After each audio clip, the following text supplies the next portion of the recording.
The town of Delham had two streets and one reason for existing, which was the rail depot at the north end that took in cattle and sent out supplies and didn't ask questions about either. She had come in on the morning freight, not the passenger line, because the passenger line didn't run on Tuesdays and she hadn't been willing to wait. The depot agent looked at her bag and then at her and then at the bag again. She let him. Outside, the air smelled of iron and dry grass and something burning at a distance. She stood on the platform and took in the town the way you take in a room you might have to sleep in, not with hope, just with the intention of knowing what was there. A hardware store, a feed merchant, a rooming house with a sign that needed repainting, a church with no bell, a livery at the far end where a boy was moving something heavy from one side of the yard to the other for no visible reason. She had an address written on a card in her coat pocket. She did not take it out. She had read it enough times. The woman at the feed merchant's knew the name without hesitation, which told her something about how small the town was and something else about the man himself. South Road, the woman said. Past the mill before the second fork. He's got a forge on the property. You'll hear it before you see it. She thanked her. She walked. The road south of town was rutted and pale and lined on one side with cottonwoods that had gone bare early. On the other side, a creek ran low, its banks showing more rock than water. She walked without adjusting her pace to the terrain. The bag was heavy. She had packed it herself and knew what was in it and had decided all of it was necessary. She heard the forge before she saw the property, a low rhythmic striking, even and patient, like a clock that meant it. The house was set back from the road behind a split-rail fence that needed one rail replaced on the east side. She noted that without deciding what it meant. Beyond the house, a long, low workshop with its wide doors open to the south, inside the orange pulse of fire, and a man's silhouette moving against it. She let herself through the gate. A dog came from behind the workshop at a measured trot. Not young, not aggressive. It stopped 3 feet from her and assessed her with the kind of seriousness that only dogs and very old people manage. She held still. The dog stepped forward and put its nose to the back of her hand and then stepped back and sat down, apparently satisfied. She went to the workshop doors. He had his back to her and was working a length of iron on the anvil, each strike precise and unhurried. He was taller than she had expected from the letter. She didn't know what she had expected. A voice in writing was not a body. She filed this away as data and waited. When he turned, it was because the work had reached a stopping point, not because he had heard her. He set the hammer down on the near bench and reached for the rag hanging from the apron string and looked at her while he wiped his hands. He said, "You made good time." She said, "The freight was early." He nodded as though early freights were a thing he gave credit to. He gestured toward the house. "Water inside if you want it. I'll be done in about an hour." She said that was fine. She went to the house. Inside was the house of a man who lived alone and had made his own arrangements with that fact. Not messy, not inhospitable. Just organized around one person's habits so completely that a second person's presence would require renegotiation of every surface. She could see it immediately. The single hook by the door, the single chair pulled to the window, the 2 plates on the shelf that were there because someone had given them as a pair and not because he expected to use both. She drank a cup of water standing at the window. Outside, the forge sound continued, even, unhurried. She noticed she had adjusted her breathing to it without meaning to. The cup she set on the drain board, not the shelf. She was not yet sure which things she could move. His name was in the letter she carried, but she had been thinking of him differently for 4 months now, as a handwriting, as a particular way of constructing a sentence that left nothing decorative and nothing out. She had answered his advertisement because of the last line, which read, "I don't require conversation, but I don't object to it either, and I will tell you plainly that the work is real and I won't pretend otherwise." She had read that line 4 times and then written back the same afternoon. The room had a crack in the plaster above the south window, shaped like a question mark that hadn't decided on its curve yet. She looked at it for a while, the way she looked at things she expected to know better later. He came in when the light was moving toward afternoon.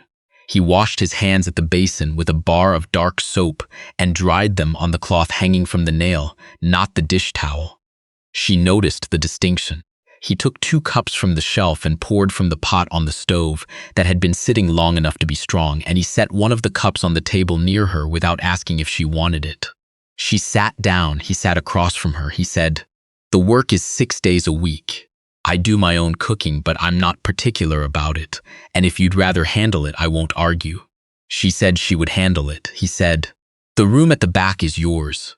The window sticks in the mornings, but if you lift and push at the same time, it comes free." She said she understood. He looked at his cup. Then he said, "The last woman who answered didn't stay past the first week. I'm not telling you that to frighten you off. I'm telling you so you know. I'm aware the arrangement has to be worth something to both parties." She looked at him across the table. He wasn't looking for reassurance. He was accounting for himself, the way his letters had. Honestly, and without performance, she said, "I'll know by the end of the first week whether I'm staying." He said, "That's fair." They drank their coffee. Outside, the dog settled in the yard, and the light moved another degree toward the fence. The room at the back was exactly what he had said. Small, clean, cold, in the particular way of rooms that have been waiting. Cot, a window, a hook, a shelf. The window did stick. She worked it open with both hands, the lift and push together, and left it cracked to let the room breathe. She unpacked her bag in the order she had packed it. Practical things first. Then the small things that were not practical, but that she had carried anyway. A folded square of fabric she did not examine. A book with a broken spine. She put the book on the shelf and lay down on the cot with her boots still on and looked at the ceiling. The forge sound had stopped. The house was quiet. Outside, a wind moved through the bare cottonwoods with the sound of something being sorted. She had been in towns like this before. She had been in arrangements like this before, or close to them, and she knew better than to decide what they were before they showed her. She was 31 years old, and she had learned to let things be what they were, rather than what she needed them to be. That was the lesson that had cost the most and lasted the longest. She closed her eyes, and the ceiling stayed where it was. In the morning, she was up before the light was fully in. She found the kitchen by feel, which was not difficult. She found the flour and the salt and the lard and the cast iron pan hanging above the stove, on a hook that was just higher than comfortable, which told her it had been hung by someone taller. She made biscuits. It was what she knew how to do first thing, when her hands were steadier than her thinking. He came through from the far door at first light, boots on, already moving toward his day. He stopped when he smelled the stove. He didn't say anything about it. He poured himself coffee and sat at the table and looked at the pan, and then at her, and then at his cup. She set a plate in front of him. He said, "You didn't have to." She said, "I was up anyway." He ate. She stood at the counter with her own plate. Outside, the dog moved through the yard at its customary unhurried pace, following some private route it had established and was not going to alter. When he finished, he carried his plate to the basin. She noticed that. He took his hat from the peg and said, "The wood needs splitting, east side of the workshop. There's a boy named Griff who comes by Tuesdays to help, but he's 12 and more enthusiasm than accuracy. I usually stack what he misses." She said she would see to it. He looked at her for a moment, not long, the way he had the afternoon before, as though he was still in the process of matching the person in front of him to the one he had been carrying in his head. Then he went out. She washed the plates. Then she went and found the axe. The wood was unsplit hardwood, mostly elm, some oak. She had not split wood in a long time, but the knowledge was in her shoulders before her mind caught up to it. The first 6 were uneven. The next dozen were not. She worked until the sweat came and then kept working because the work wanted finishing, not because she was trying to prove anything. The boy came at mid-morning. He was, as ascribed, enthusiastic. He looked at the stack she'd made and at her and then at the stack again. He said, "Are you the new woman?" She said she was. He said Mr. Varney said someone was coming. He considered this as if deciding whether to approve. Then he said, "Can I still split some?" She handed him the axe. He split 3 pieces at entirely wrong angles and stacked them with the confidence of someone who did not yet know the difference. She did not correct him. She simply set the correctly split pieces beside them and let the contrast exist without comment. When Griff went to find a drink of water, she reset the 3 pieces and split them clean and put them back in the stack. She did not do it while he was watching. He came back and said, "Did those change?" She said, "Wood shifts." He accepted this and picked up the axe again. At noon, she made soup from what was in the larder. Dried beans she'd put to soak that morning, an onion, the end of a smoked ham hock. She made enough for 3 bowls on the assumption that Griff would stay, and he did, eating with his elbows on the table and talking about things he had seen that week with the unself-conscious thoroughness of a 12-year-old who had not yet learned that not every observation needed an audience. She listened. Not because she had to. Because he talked about the man, about Mr. Varney, in the offhand way children talk about people they trust, which told her more than asking would have. "He fixed the Aldermean fence for free," Griff said, not as a remarkable thing, just as a thing. She said, "Which fence is that? The one on the creek side?" "Old Mrs. Aldermean can't pay for iron work anymore since her husband passed." He did it anyway. Didn't say anything about it. Just did it. He ate another spoonful. She brought him a pie. He left it on the counter for 2 days and didn't touch it. "I don't think he knows what to do with a pie." She looked at the window. The light had moved. "Maybe he's saving it," she said. Griff considered this. "Maybe," he said without much conviction. After Griff left, she stood at the window and looked at the forge building across the yard. She could hear the striking again. It had a particular cadence she was already learning to read, long sets of 3 meaning. The work was going well. Short, interrupted pairs meaning something needed adjusting. She turned back to the kitchen and began on the dinner. The first week passed in the way of first weeks. Each day a little more known than the day before. She found where he kept the oil for the lamp, and that he preferred the lamp on the right side of the table when he worked in the evenings. She found that the stove ran hot on the left, and that the flue needed a half turn more than it looked like it did. She found that the dog's name was Pell, and that Pell slept against the south wall of the workshop and would come inside in hard rain if the side door was left open, which she left open the first time it rained on a Thursday. He had noticed the dog inside without commenting on it. In the morning, Pell was back outside and the side door was closed. She could not tell if he had closed it or if Pell had in some way managed it. She did not ask. What she noticed most in that first week was how he moved through his own property. Not like a man who owned it, like a man who was in conversation with it. He stopped at the fence rail that needed replacing and ran his hand along the break without fixing it. As if he were still deciding what the rail deserved, he stood at the edge of the creek for a few minutes one evening when the light was going and she could see him from the kitchen window. Just standing, not doing anything, just being there. She found herself watching him more than she had planned to. On the 6th day, she said, "I'll stay." He was at the workbench, sharpening a chisel. He didn't look up. He said, "All right." That was all. She went back to the house and put water on to boil, and there was something in the way the afternoon settled after that, easier, like a door fitted well into its frame. There was iron work she hadn't expected to be part of. He hadn't offered, and she hadn't asked. But on a morning in the 2nd week, when he was finishing a commission, a set of hinges for the mill, she came to the workshop door to tell him the flour was low, and she needed money for the merchant, and he was at the point in the work where a second pair of hands would help, and they both knew it without saying it. She set down the flour concern and came to the bench. He showed her how to hold the piece steady against the horn while he worked the collar. Her hands were close to the iron without touching it, and she could feel the heat coming off it in waves. He worked without rushing. When it was done, he set it on the cooling rack, and they both looked at it. She said, "What's the collar for?" He said, "Keeps the pin from walking out in cold weather. Hinges expand and contract. Without the collar, you lose the pin by February." She looked at the hinge for a while, the logic of it. The way the solution was built into the object itself, invisible until you knew to look. "Can I try one?" she said. He looked at her hands, then he looked at her face. Not skeptically, the way a man looks when he's adjusting a plan. He said, "Start with the taper." She was not good at it. She was not supposed to be good at it on the first attempt. The taper came out uneven on the first try, and she could feel where the pressure had been wrong even before she lifted the hammer. She set the piece aside and looked at it. He said nothing for a moment. Then he said, "You're correcting in the middle of the stroke." She said, "I can feel it." He said, "Don't.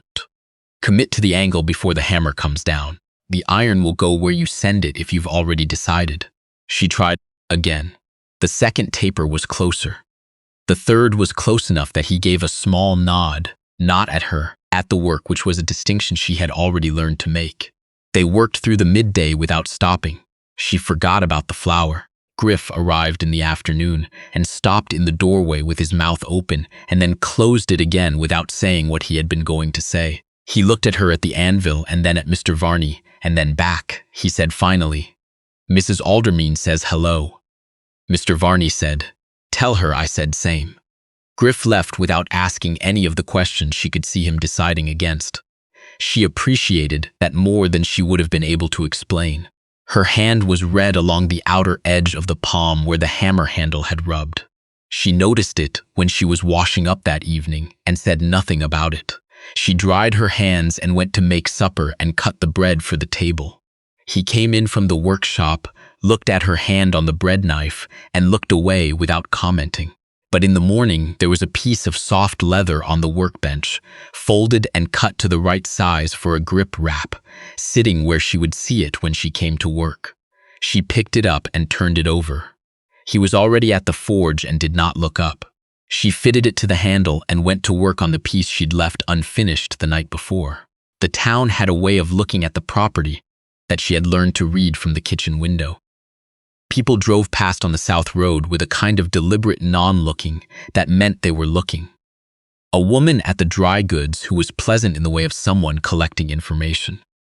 A man at the post office who asked her, kindly enough, how she was finding Delham, and then waited with too much patience for her answer. She gave them nothing useful. Not from hostility, she simply had nothing to report yet. She was still finding out herself. There was an evening near the end of the third week when the light came through the south window of the workshop at an angle she had not seen before. And the piece she had been working, a simple bracket, a thing of no particular significance, caught the light in such a way that the surface she had hammered showed every decision she had made in making it, every place she had corrected and every place she had not. She stood there holding it and looking at it, and she was aware that he had stopped working to let her look. She said, "There's too much material here." She touched the thickened edge. He said, "Yes." She said, "I took too long deciding." He said, "You'll take less time on the next one." She set it on the bench and picked up the next length of stock. She didn't examine what she felt. She just worked. The light thinned. He added coal to the forge without breaking his rhythm. Outside, the wind moved through the cottonwoods. Inside, the fire gave its low roar, and the iron went where the hammer sent it. And there was a simplicity to the hour that she did not try to name. Later, at the table, after supper, she worked on a letter while he worked on something with a pencil and paper that might have been calculations or might have been a drawing. She couldn't tell from across the table and didn't try to see. The lamp was between them, and the lamp was steady. The house had found its temperature for the night and held it. She had been writing to her cousin in Ohio, a short letter, mostly practical. Near the end, she had written, "I think I am somewhere worth being for a while." She looked at that sentence for a time and then left it in.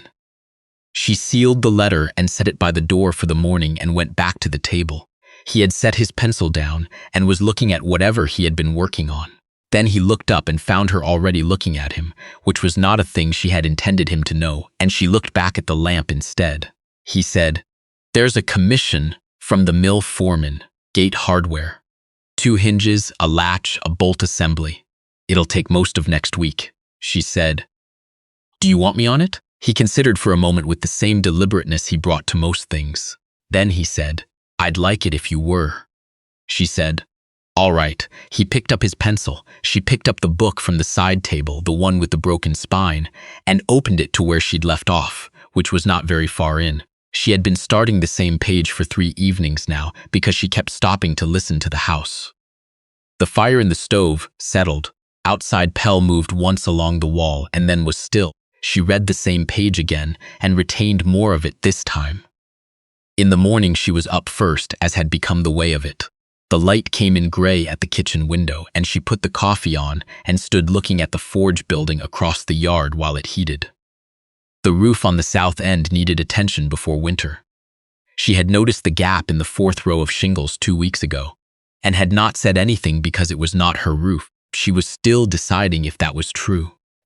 He came in at his usual time. She poured 2 cups and set them on the table and sat down. He sat across from her. They didn't speak for a while in the way they had learned not to speak in the mornings, which was not the silence of 2 people who had nothing to say, but the silence of 2 people who had learned the difference between necessary words and unnecessary ones. Then she said, "The south roof on the workshop, 4th row, near the chimney stack." He said, "I know about it." She said, "The first hard rain will bring water in on the coal side." He was quiet for a moment. He said, "I've been meaning to get to it." She said, "I can do it." He looked at his cup. He said, "You don't have to." She said, "I know." He looked at her. She looked back and did not adjust her He said, "There's extra shingle in the lint left of the door." She nodded and drank her coffee. She did the roof that afternoon. Griff helped, which meant he handed things up the ladder and asked questions while she worked. She answered the ones that had answers and left the others where they were. The gap was larger than it had looked from the ground, and the wood beneath was beginning to soften. She cut the damaged section out entirely and let it down to Griff on a length of rope and fitted the new shingle from the inside edge out.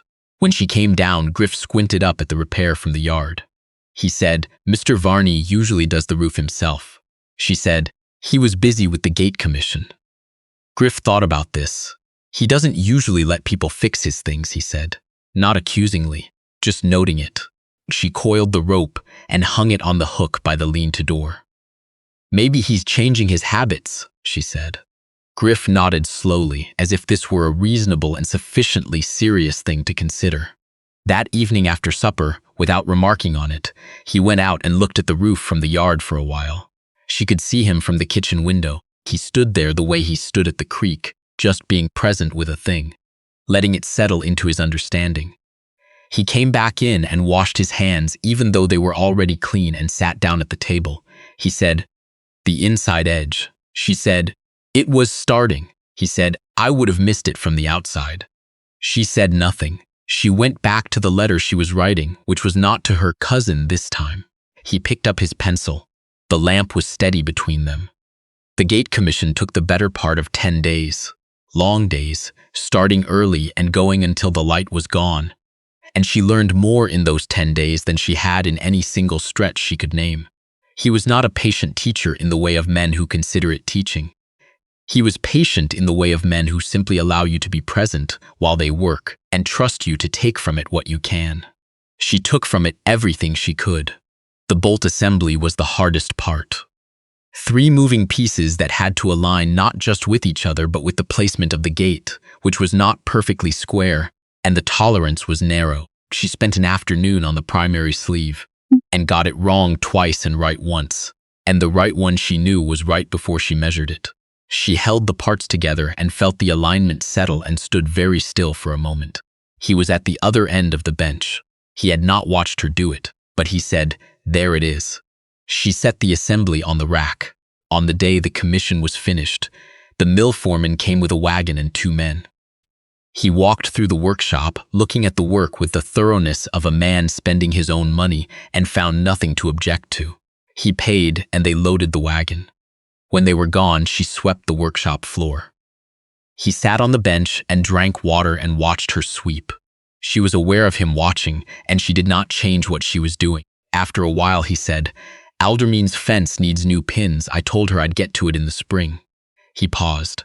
"I thought you might want to make them." She stopped sweeping, he said. "You know the collar now. The pin is the same principle." She looked at the broom in her hand. She looked at the swept floor. She thought about the woman at the dry goods and Griff's offhand accounting of a pie that sat on the counter for 2 days and the fence on the creek side fixed without mention. She said, "You'll lose the credit if I make them." He said, "Mrs. Aldermean isn't keeping score of who made the pins." She thought about that. Then she said, "I'd want to fit them properly. I'd need to see the fence." He said, "We can go Thursday." She nodded and went back to sweeping, and the workshop was quiet around them. An outside Pell walked the yard once in the low winter light, and the cottonwoods had lost the last of what they'd been holding, and the sky beyond them was the particular pale of a season getting serious about itself. She did not examine what she felt. She just kept the broom moving and let the floor come clean. On a Wednesday evening in the first week of December, She found the door of the back room. Her room had acquired a second hook on the wall. It was new iron, a simple square hook, set at a height that would be useful for a coat. The screws were clean and tight. The iron factum was dark with a first oil coat. It was work she knew how to identify now. She stood in the doorway, looking at it for a while. She did not say anything about it at supper. She was not sure there was anything to say that the hook had not already said better. He ate without looking up. She ate across from him. The stove gave its low talk of heated iron. Outside, the wind had come around from the north and was making itself known at the corners of the house. Pell was inside against the south wall, which she had stopped being surprised by. After supper, he stayed at the table. She made coffee and brought him a cup and sat back down. He said, without looking up from his paper, "There'll be more commissions in the spring." "Word gets around," she said. "That's good," he said. "I may need to take on more work than I can handle alone." She held her cup with both hands. The coffee was hot. She let it be hot for a while before she drank it. She said, "I expect you will." He looked up then. The lamp between them was steady. He said, "I want you to know the arrangement doesn't have to stay what it is." She looked at him. Not quickly. Not away. She said, "I know." He looked back at his paper. She looked at the lamp. The wind found the north eave and made a sound there that was almost but not quite a whistle, and then found something else to do. She drank her coffee. He worked on whatever he was working on. The house held the cold out, and the lamp held its place, and Pell shifted once against the south wall, and then was still, and neither of them moved to end the evening, and the hour went long in the way of hours that are not being wasted. In the morning she was up before him. She had the fire going and the coffee on, and she was standing at the kitchen window, watching the frost make its last stand in the yard when she heard him on the stairs. She turned back to the stove. He came in and stopped in the doorway the same way he had that first morning. But he was not adjusting to a surprise anymore. He was just arriving at a morning that had someone in it. She poured his cup and set it on the table. She poured her own and stood at the window. He sat down. He wrapped both hands around the cup. Outside, the frost was giving way, the way it always did, 1 degree at a time, until the ground showed through in patches and then in wide stretches, and then all the way to the fence, and the yard came back to what it was, marked and known and capable of another day's work. She drank her coffee. The forge would need lighting. The pins for Aldermean's fence were half finished and wanted completing. There were 6 weeks of hard winter left, maybe 7. And then the spring would come with its longer light and its particular demands, and the commissions would come with it. And the work would need doing. She knew how to do the work now. That was the thing she had not expected when she stepped off the freight car with the wrong address on a card in her coat pocket, and the weight of her bag exactly accounted for. She had expected to learn a town, to learn an arrangement, to learn whether it was worth the staying. She had not expected to learn iron. She set her cup down and reached for her coat.